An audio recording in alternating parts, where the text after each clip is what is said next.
Hi everybody, this is Bonnie Barker with Bonnie Bay Crochet, and today I want to show you how to make the Care Mat cabled set.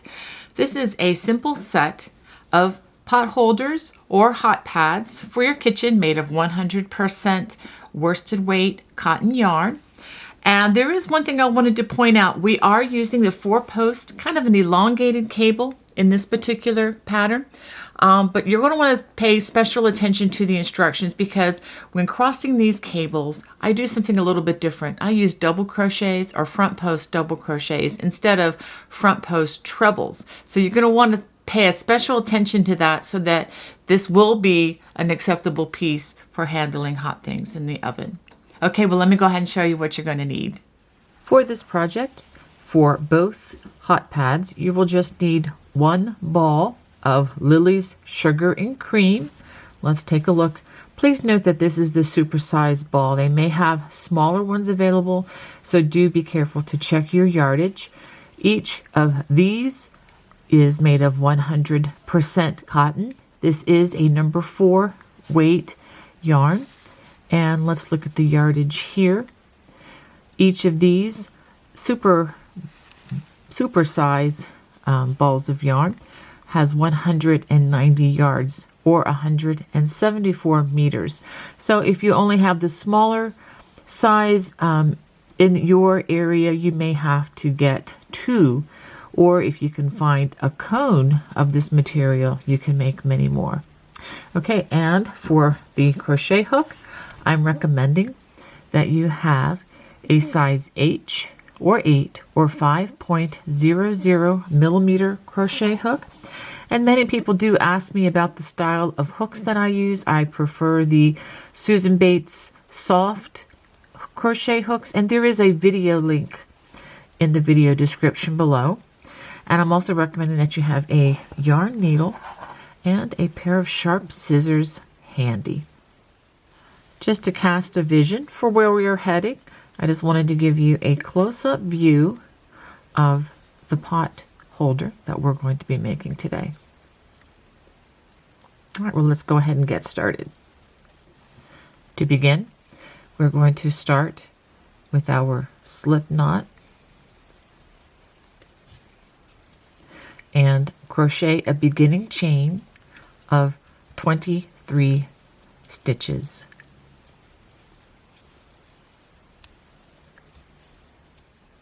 After completing that chain of 23 chains, we are going to begin by working a double crochet in the 3rd chain from the hook, not the 4th, but the 3rd chain. And I am just going to crochet along one of the strands of the stitch. And notice that each chain, it looks like a V, and I'm just crocheting on one side of those V's. I'm not working in the back bump, because we are going to come along towards the end of this project, and we're going to crochet into the remaining stitch, and I want that to be able to be done very easily. So go ahead and work double crochets across the row. At the end of row 1, you should have a total of 21 double crochets. I am not counting the chain 2 at the beginning in that stitch count. For all practical purposes, the chains do not count as a stitch count in this pattern. We're going to turn. We have the back side facing. We're going to chain 2. We're going to skip the first stitch, but starting in the next stitch, we're going to work back post double crochets for each stitch all the way across the row. And I'll go ahead and slow down on this next stitch. We're going to wrap the hook, and for a back post double crochet, we simply bring the hook around the body of the stitch just like this. The hook comes out the other side, pull up a loop, and we just complete the double crochet as normal. So go ahead and work those back post double crochets all the way across the row. After working the back post double crochets all the way across row 2, we're going to work a half double crochet worked right into the chain 2 space, Make sure you work a half double crochet and not a double crochet there for that ending stitch. And now we are going to turn. We're going to chain 2, 1, 2, and now we're going to begin the 4-post cable crossings. However, we're going to do them a little bit differently than I have done in the past in some of my more recent designs. We're going to use double crochets or front post double crochets instead of front post treble crochets to cross the cables. And the main reason for doing it this way is so that this will be usable as a hot pad and you won't be burned as you use it as that function. Okay, so this is going to make the stitches a bit tighter. We're going to wrap our hook only one time. We're going to skip the first stitch and the next 2 stitches. Then we're going to front post double crochet in the next 2 stitches, working in front of those last 2 stitches. We're going to front post double crochet in the 2 stitches that we skipped, starting with the one way over here closest to the edge and then the one right beside it. Notice that we did not work in the end stitch, which was that half double crochet from the last row. We will be working in that when we work our perimeter round later on. So now we're going to repeat that across. Skip the next 2 stitches, front post double crochet in the next 2 stitches, and you'll notice that this cotton is a bit stiffer than the regular acrylic or wools, and that's just simply because it's cotton, but it's going to be able to hold up very well to its task, its purpose once because of that. Go ahead and work in front of these 2 stitches, front post double crochet in the 2 skipped stitches. Let me do that for you one more time, just since I have changed things a bit from the trebles to the doubles. Double crochets. Skip the next 2 stitches, front post double crochet in the next 2 stitches, working in front of those last 2 stitches, front post double in this stitch and then this stitch. So let's work this stitch first and then the next stitch. Let's take a look. So go ahead and work this across the row. You'll have 2 more to work across the row, and then I'll show you the end. At the end of this row, we're going to work a half double crochet worked in the chain 2 turning chain. And this way is what you should have after 3 rows. Now for row 4, we're going to turn, chain 2, and we are going to again skip that first stitch, but working in the cables, we're going to work back post double crochets all the way across. I'm going to work these with you just for a few of them at least. Okay, we've worked those first 2. I just want to show you that the third one might be a little bit tricky because it was that crossed stitch, and notice it's a bit stiff here with the yarn. And 4.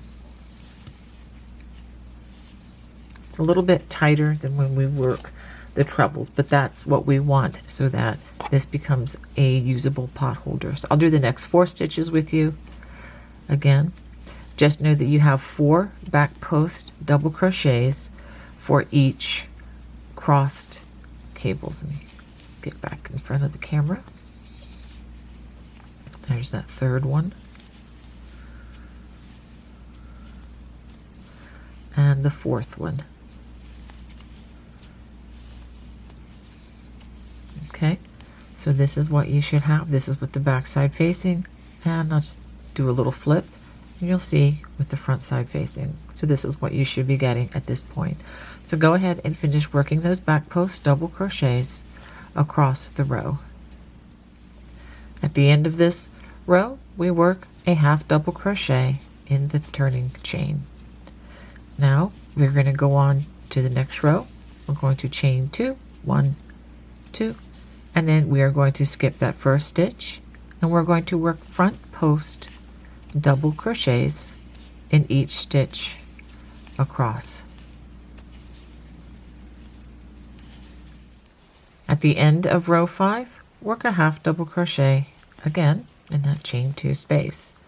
And this is what you should have after 5 rows. For row number 6, we're going to chain 2. This is really the same as row number 2, but I'll go ahead and explain. We're going to skip the first stitch, and we are going to work back post double crochets in each stitch across.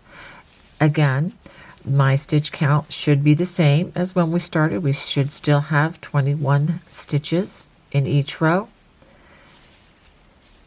So go ahead and finish those back post double crochets.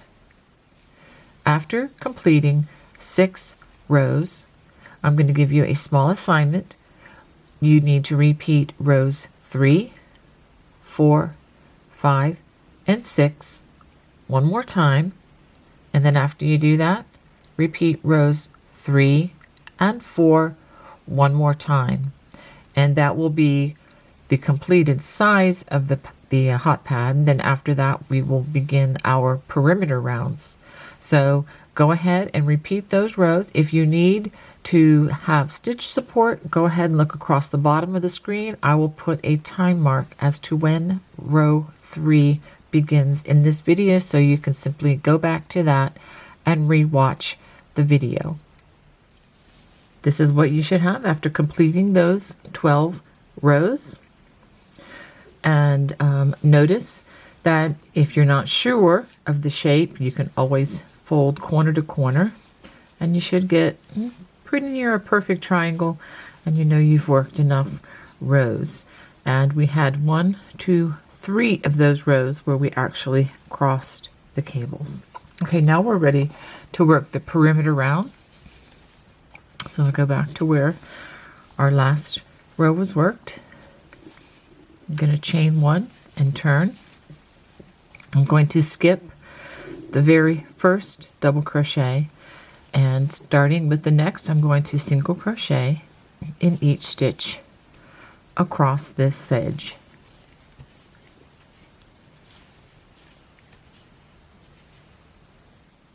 So after crocheting in each stitch across, I have crocheted a total of 20 single crochets. I did not work in that turning chain. We're not going to work in that just yet. Then I'm going to turn my piece 90 degrees, chain 2. I still have the front side facing. I'm going to work a single crochet in the same space as the last single crochet, forming a corner. And then I'm going to work single crochets evenly along the sides, just like this.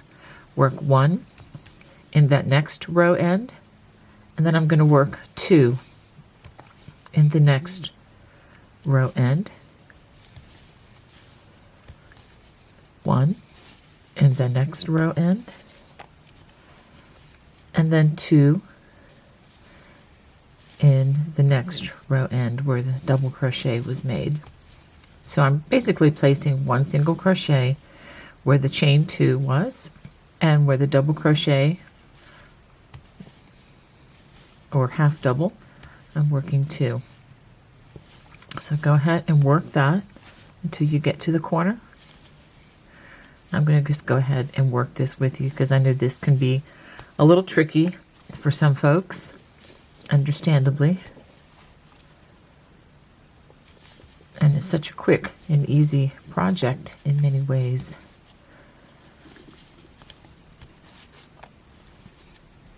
And the last stitch, 1, 2, and let's go ahead and get a stitch count. So starting with the first, worked in the corner, we have 1, 2, 3, 4, 5, 6, 7, 8, 9, 10, 11, 12, 13, 14, 15, 16, 17, 18, 19. Okay, so 19 stitches along the side. There's no reason to really force the 20th stitch because you would end up with more of a wavy effect that I'm not looking to get. Okay, so now we're going to chain 2, and I've turned 90 degrees again, And we're going to work this first stitch in the first opposite the first stitch along the edge, just like this. And at the same time, I'm going to actually work over the loose thread at the same time, hopefully saving me a little bit of work towards the end. So we're going to work opposite those stitches, and remember, now we're covering up the remaining part of that turning chain that we talked about at the beginning of this video. So go ahead and work that all the way across until you get to the next corner. So after having worked across the bottom side of the square, you should have a total of 20 single crochets along this side.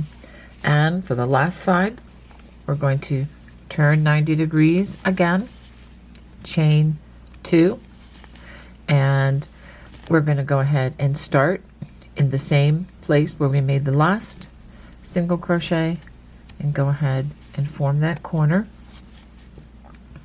And working along the row ends, we're going to work 1 single crochet in that row end and then 2 in the next. And I like to kind of split, if I can here, split this. There we go. Put that stitch in between on that double crochet. 1 single crochet in that row end and then 2 in the next. So go ahead and work that until you get to the next corner. So after working that all the way along the row ends, I do have 19 single crochets from corner to corner on this row end as well. And let's go ahead and chain 2. And the first single crochet of the round was right here, so we're going to join with a slip stitch to that first stitch. Let's just take a look at what we have, and you may notice that that round did help to settle the curling out just a bit, and the next round that we are going to work, I think, will help settle it even more. Now for the back side of the hot pads, we're going to start with a slip knot, and these numbers are going to be smaller than the front side. We're going to chain 17 chains. Now for row 1, working in the second chain from the hook, we're going to single crochet in that first chain and in each chain across. You should have a total of 16 stitches at the end of this row. And yes, this is quite a few fewer stitches than the front side. And the main reason for this is these single crochets, believe it or not, are kind of a squatty little stitch, and they do take up about as much space, if not a little bit more, than a row of double crochets. Plus, these are not going to be crocheted using the cross stitches, which tend to pull stitches inward. So that is the reason this should match the same size as the other piece once we finish, and we will crochet these together. But I just wanted to let you know, in case you were worried that, gee, this is a different number of stitches, and it is for good reason. If we crocheted a number of stitches with the same as the front, this section or this piece would be much wider than the front. So go ahead, and I'll just go ahead and finish this row with you, since I only have a couple more stitches to go. And this is going to be a relatively easy square to crochet. Okay, we have 16 single crochets. Now we're going to chain 1 and turn, and working through both loops as we normally would, working into crochet. We're going to single crochet in each stitch across, and we're going to repeat that until we have a total of 17 rows. So for rows 2 through 17 on this side, simply single crochet in each stitch across. This is what you should have after completing those 17 rows. Now we are going to work one round that's going to be worked around the entire perimeter. Now to begin the perimeter round, we're going to start by working 2 single crochets in the first stitch. and then 1 single crochet in each stitch across until you get to the last stitch. When you come to the last stitch, go ahead and work 2 single crochets in that stitch. So let's go ahead and take a look at that. So after working those 2 single crochets, we're going to turn 90 degrees to work along the row ends. We're going to chain 2 for that corner and go ahead and work a single crochet in that first stitch in the same place where you worked the last single crochet. I'm going to have you work 2 in the next row end, and then 1 in every row end after that until you get to the corner. So after having worked 1 single crochet in each of those remaining row ends, then we're going to come to the foundation chain here. But before you get to that first stitch, we're going to work an additional stitch in that foundation chain just like that. So you should have a total of 19 stitches across this end. I'm going to turn, chain 2, and let's go ahead and work another stitch where that last stitch was worked, and let's actually work 2 in that space, and then 1 across the row. And notice that I'm putting my hook in that space with the 2 strands remaining of that foundation chain. So just crochet right on top of that and work our way to the next corner. After working all the way across, I've worked 1 stitch in each stitch. Go ahead and add an additional stitch in that last space so that you have 2 single crochets in that last foundation stitch. And we're going to turn 90 degrees again, chain 2, and let's go ahead and work a single crochet in the same space as that last stitch was worked to form that corner. After working that corner single crochet, we're going to work 1 stitch in each row end until we get to the corner where we will work additional stitches before we end this side. So after working towards the corner in this last row end, let's work 2 single crochets and then 1 more in the place where that first single crochet was worked. Chain 2, turn, and we're going to join with a slip stitch to that very first single crochet of the round. After that slip stitch, let's go ahead and give it a chain and a tug, and we are going to cut a nice strand so that we can hide that. So let's go ahead and hide our loose strands. I'm going to do that using the yarn needle, and let me just give you a quick demonstration. We can easily hide these by bringing these down into the stitches.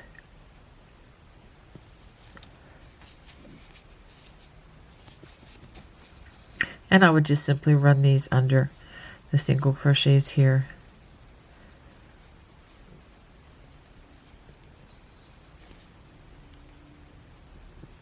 Easier said than done. This fabric does tend to be a bit stiff, which is a good thing because that will help to hold these loose ends securely. And let's find my scissors and just give it a quick trim. Okay, so the back side is ready. And yes, it does look a little funny at the corners, but that's going to be fine in just a minute. Once we connect these, we did need to add in extra stitches so that we can join these squares more effectively. Okay, now we are ready to join the front to the back side of the hot pad. So this is the front side facing, where you see the front side of the perimeter round single crochet. So go ahead and keeping the rows going horizontally, we're going to connect these 2 pieces. So now we're ready to begin. Let me show you.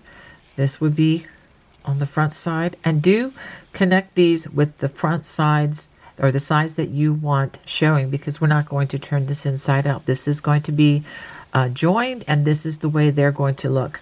Now, just a brief explanation about the numbers. Both sides should have the same number of stitches.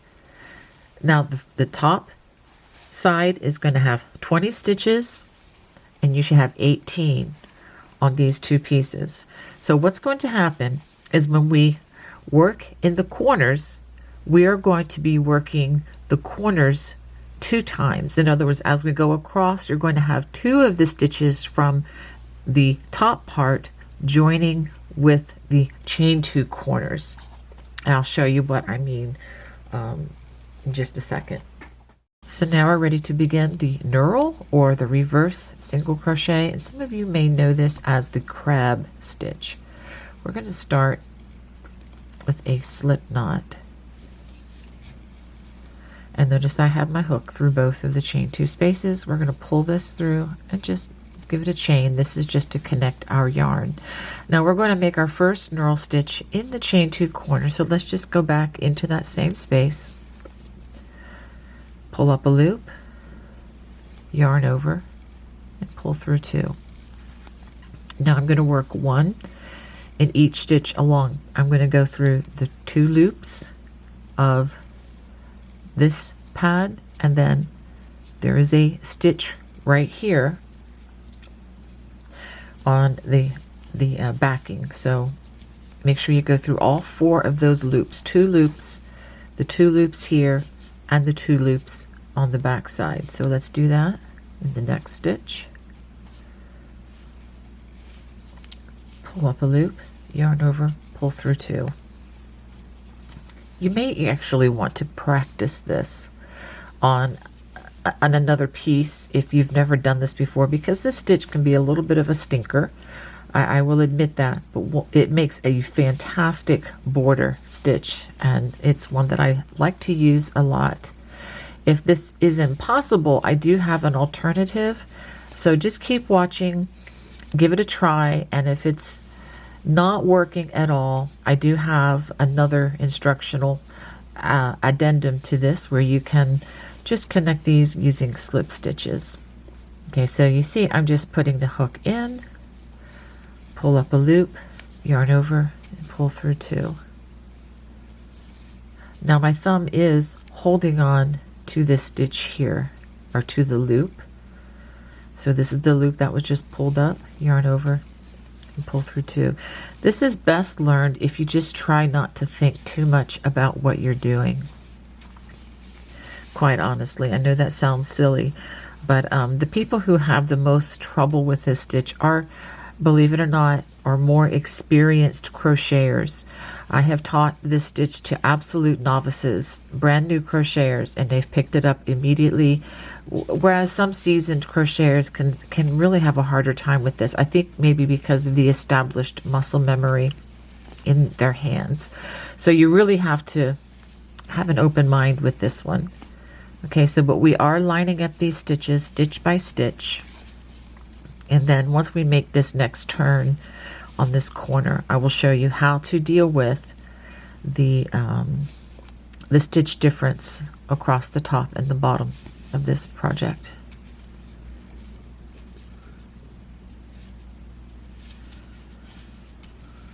Okay, we've got one more stitch for this corner. Okay, so all the stitches have been crocheted together, and this is what the back will look like. Okay, so now we've come to the chain 2 corner. We're just going to have, I'll review this again. We're going to do 1 stitch on this side of the hot pad, but we're going to crochet 2 stitches on this side into that chain 2 space. Okay, so this is the chain 2 space.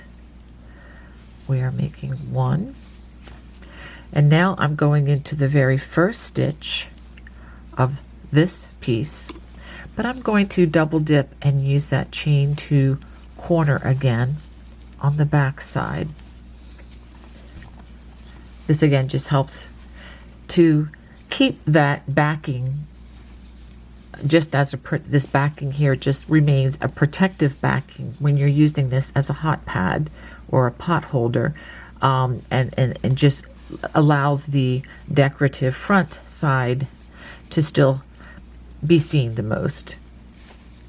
Okay, and then after we do those 2 stitches worked into the chain 2 of the back piece, then we just continue on. So I'm going to continue on lining these stitches up one by one until I get to the next corner, and then I will show you what to do again. Okay, so now I'm at the corner. Now you may have to do this with more than just these 2 stitches, and if you do, it's not a problem. So I'm going to connect this last stitch of the front side with the chain 2 space of the backing. Okay, so let's go ahead and do that. And then we're going to do another one in that chain 2 space of the front, and we're going to connect it again to the chain 2 of the backing. So we're going to have 2 stitches worked in the chain 2 of the back side for the corners. This is just for the corners only. After you do that, we're just going to line the stitches up again, because we did add those extra stitches and they should line up. And again, if they don't, it's not a problem to just put 2 stitches from this side into a stitch on the back side.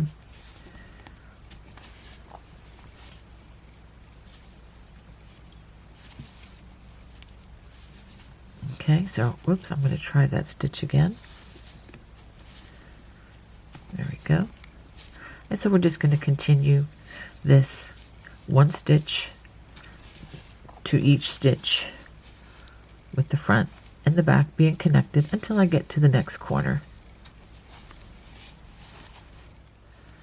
And once we get to the next corner, again, single crochet in that chain 2 corner of both pieces, and then we're going to crochet into the stitch of the front piece, and again using that chain 2 corner of the back side, and then we pull through that knurl stitch and go ahead and work matching these stitches stitch by stitch all the way across.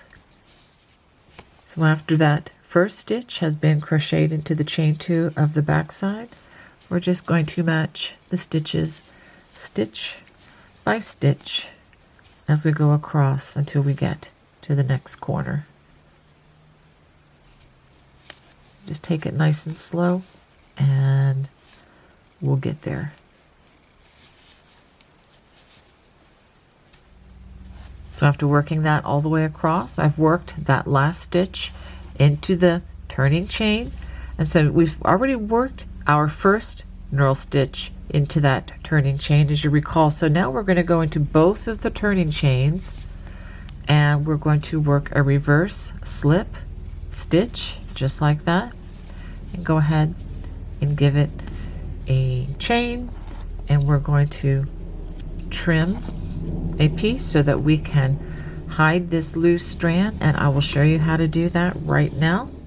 I think it's best to go ahead and thread this into the yarn needle, and just to continue on in the same direction, I would run this under the stitches right here. And you can actually do this with the back side facing so that you see how these are going. All right, go ahead and give it a tug and pull. Give it a little pull back. And let's go ahead and trim that stitch right there. So I just have one more to hide, and then I will be completely done. Let's go ahead and turn this around so that you can see how this looks. And it's nice and thick so that you can be protected when you reach in for those hot things in your oven, and will make a very nice trivet as well so that you can place hot pots and pans on and to protect your countertops. Many of you may have a difficult time with the knurl stitch and may find that a bit unruly for you at your skill level. If that's the case, I wanted to offer an alternative for the last round. Now, of course, you could just fasten it off and let it be just as is. I think that would be fine. But if you wanted to add an extra round, let me show you what you can do. I think it looks quite nice if we just work slip stitches all the way around, and that will help to further stabilize any curliness or bending of the fabric. So you can simply work slip stitches all the way until you get to the corner, and then I would work a slip stitch in the chain 2 corner, and you can see that adds quite a nice touch. Okay, so I just wanted to offer that to you in case the knurl stitch was just a bit frustrating. But in time, if you can practice that knurl stitch, I promise you, it can bless you in time. Sometimes it's just a little awkward at first. Well, I hope you enjoyed making this Karamet cabled set with me today. If you did or have any questions, please post below. I would love to hear from you. God bless. Bye-bye.